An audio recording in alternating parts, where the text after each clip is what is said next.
Un pequeño incendio se convierte en un infierno de una semana que reduce a la mayor parte de Roma a cenizas, dejando a miles sin hogar y deambulando por las calles.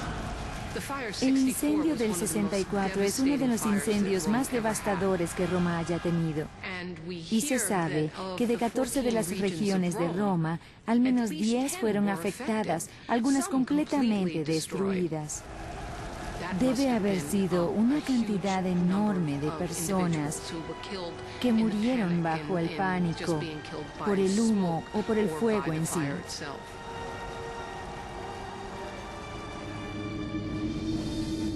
El primero en la lista de sospechosos de causar el incendio es el propio emperador.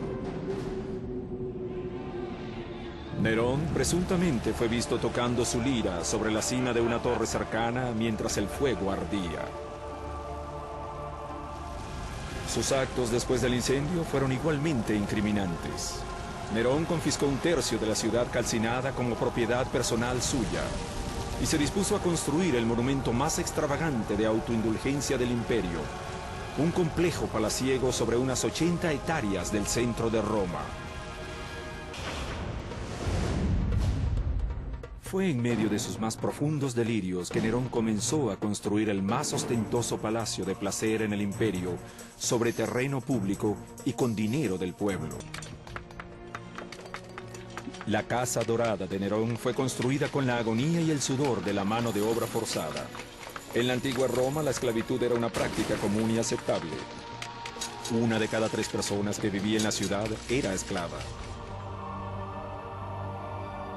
Y al construir el Domus Aurea, Nerón está demostrando que no es como los emperadores buenos, generoso con sus recursos personales. Y creo que esta es una de las razones que lo lleva a su caída.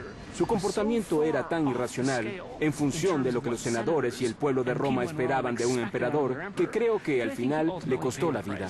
Año 69 después de Cristo, el emperador Nerón yace sin vida, muerto por sus propias manos. Por primera vez desde la muerte de Julio César, Roma carece de un heredero al trono.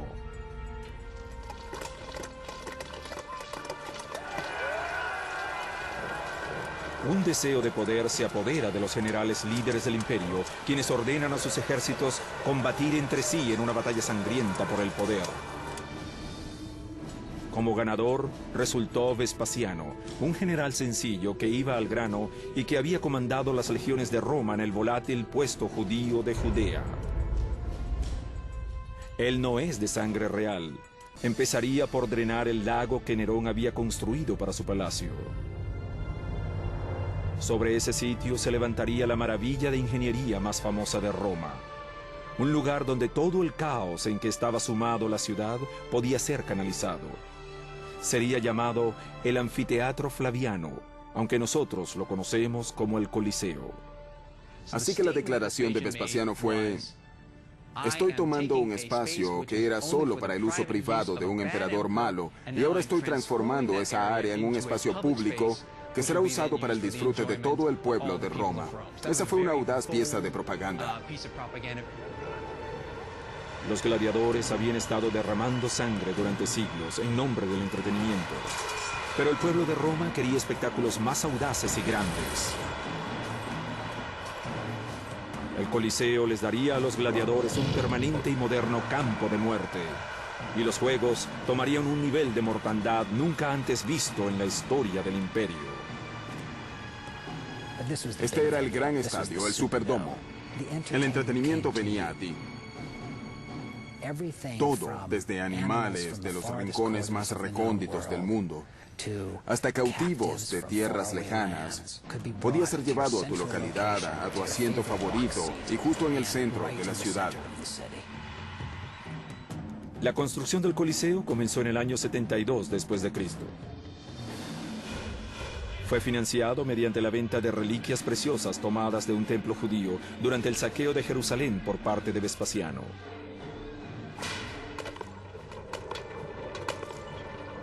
12.000 cautivos judíos fueron traídos de esa campaña para construir el anfiteatro. Deben haber trabajado arduamente bajo condiciones muy adversas durante mucho tiempo y hasta el final. Vaciaron más de 6.000 toneladas de concreto. y transportaron enormes bloques de mármol travertino al sitio desde una cantera a 32 kilómetros. A medida que el edificio progresaba hacia arriba, usaban menos material costoso, resistente y pesado, y más ingredientes económicos que eran más livianos en peso. Los romanos tenían sofisticadas grúas de madera y dispositivos para izar los bloques, y lograban hacerlo con facilidad desde la tierra hasta las grandes alturas. En solo 8 años, la imponente estructura se elevó a 48 metros, empequeñeciendo todo a su alrededor. Es la estructura antigua romana más alta que se haya construido. Es el anfiteatro de la capital. ¿Qué era Roma entonces? Roma era una ciudad más rica y grande que cualquier otra ciudad. Así que eso llegó a representar el poder, la ingeniería y la riqueza de la antigua Roma. Los anfiteatros romanos eran construidos mediante un asombroso y sencillo armazón, incorporando 2 teatros griegos espalda con espalda para formar un teatro de 360 grados.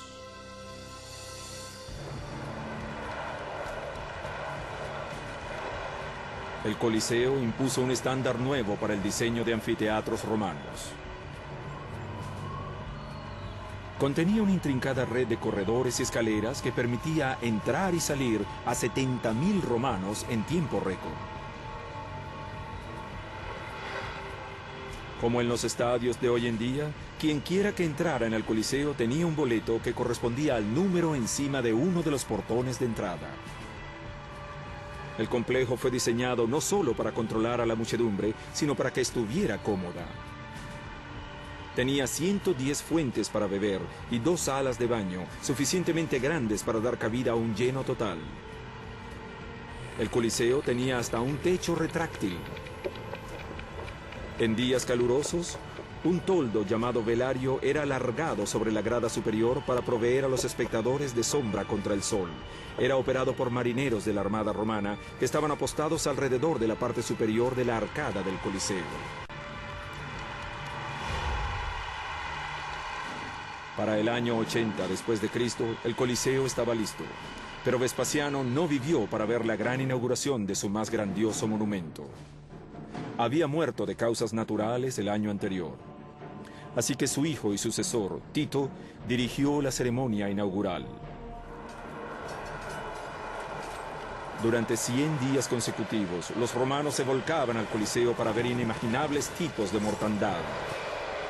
5.000 animales eran masacrados en un solo día. Miles de gladiadores y prisioneros eran dejados como cadáveres.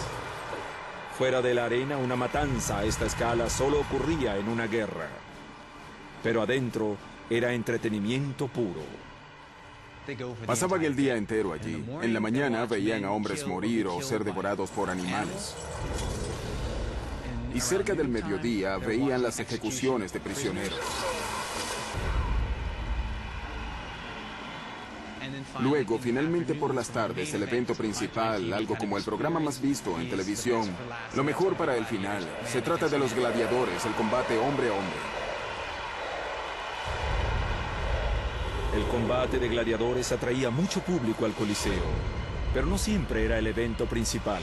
Aunque el espectáculo verdadero ocurría aquí arriba en la arena, la columna vertebral, el centro nervioso, el sistema de apoyo de la arena estaba allá abajo en el hipogeo. Había leones, jaulas para animales salvajes que eran provocados, gladiadores, afilando sus espadas, preparándose para la muerte, y criminales condenados en jaulas.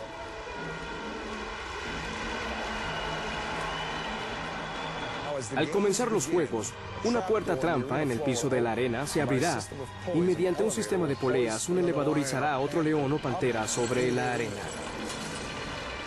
Cuando la puerta trampa se abre, el sol nos baña.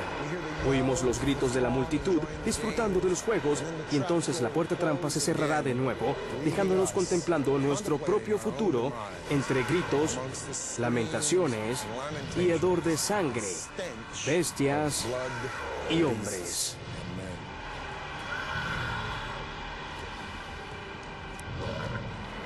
Los juegos en el Coliseo eran el máximo espectáculo romano.